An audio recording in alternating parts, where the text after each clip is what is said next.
Innocent young men were promised a better life away from poverty and disease, only to receive menial, back-breaking labor and ultimately murder. This is the tragic story of Irish railroad workers in the year 1832. But before you can understand how this tragedy came about, it is necessary to comprehend how they got there. Their journey began in Londonderry, Ireland, a failing city devoid of opportunities for Catholics to succeed in a Protestant-ruled society. It was a port city crowded with many ambitious youths trying to escape to a place of freedom, America. These men were offered that freedom by Philip Duffy, a local contractor for the Philadelphia and Columbia Railroad. The P&C Railroad included a very important track line that connected Philadelphia and New York, which was quintessential to the modernization of America. During this period of a burgeoning American railroad industry, the rapid expansion of the network rail lines relied on hard physical labor to clear the paths, often through the mountains, without regular use of dynamite. Before this immensely significant railroad was built, trade and military travel was extremely problematic due to the fact that extensive amounts of forest and mountainous terrain were blocking them from constructing in those areas. So the building of the P&C Railroad was one of the biggest steps into the future of America, and ended up being the second largest track in all of North America, stretching 82 miles. This giant track was largely completed from the sweat and blood of Irish Catholic immigrants. When it came to building mile 59 of the railroad, they encountered a problem. The area, located in the wilderness of southeast Pennsylvania, was so difficult to clear that slave owners wouldn't even risk their slaves' lives to build this track. So who could be better to get than 57 rugged, poor, desperate men willing for a chance at a new life in America?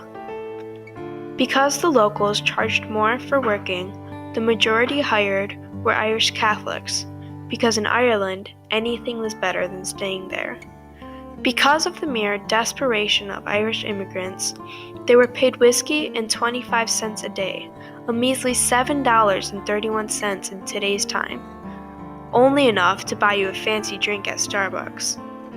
For 6 long and painful summer weeks, the men worked through cruel weather conditions, including temperatures up to 100 degrees. Meanwhile, across the world, unsettling cholera epidemics were sweeping cities clean.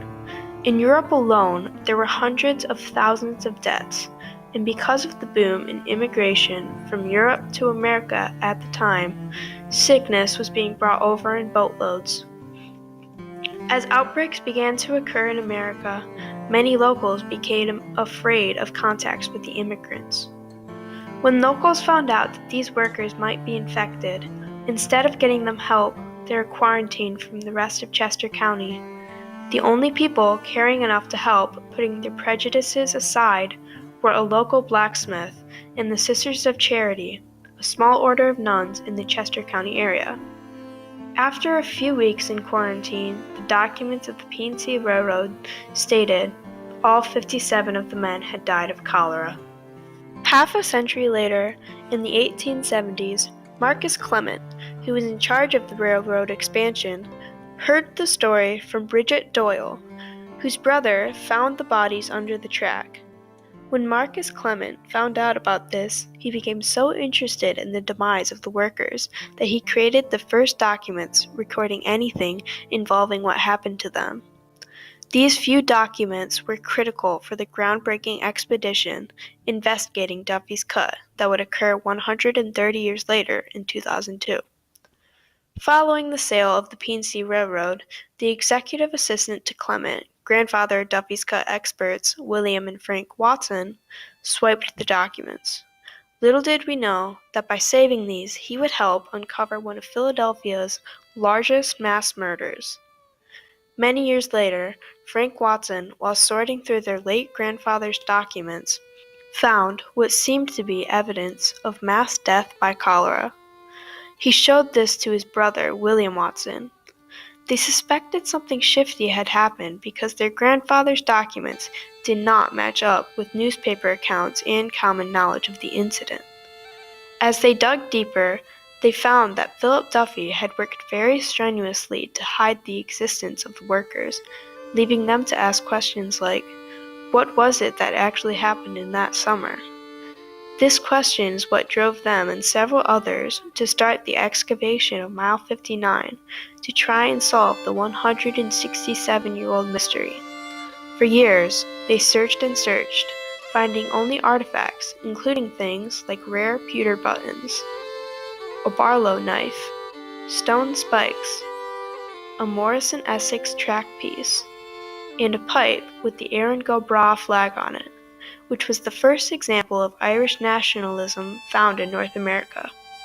Finally, after years of searching in the same excruciating heat that the Irishmen had to work through, the team found their very first remains. In 2009, they discovered an 18-year-old man, John Reddy. He was 5'6" but very strong, which was part of the appeal for having young Irish workers.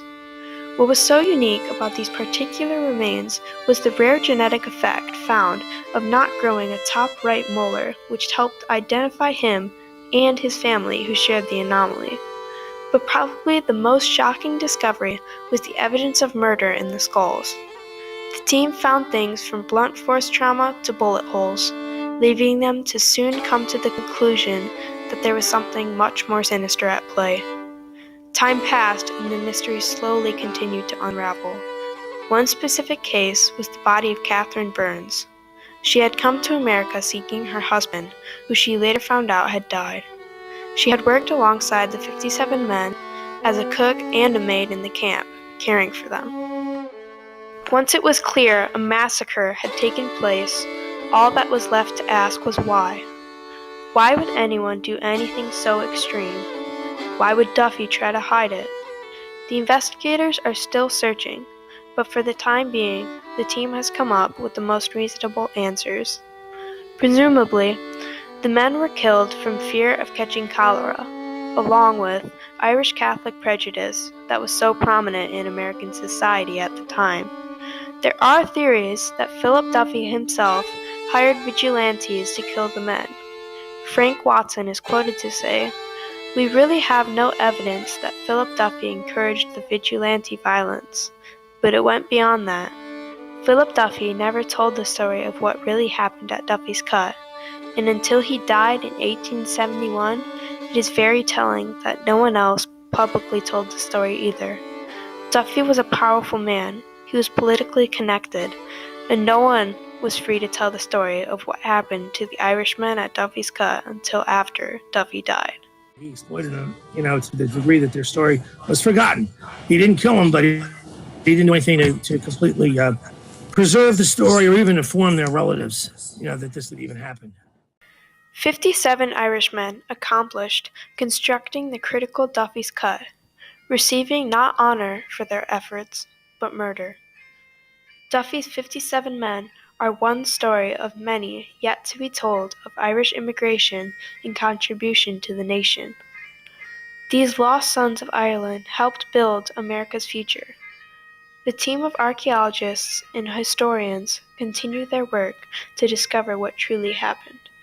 With every new piece of evidence uncovered, they unearth more of the triumph and the tragedy of the 57 men of Duffy's Cut.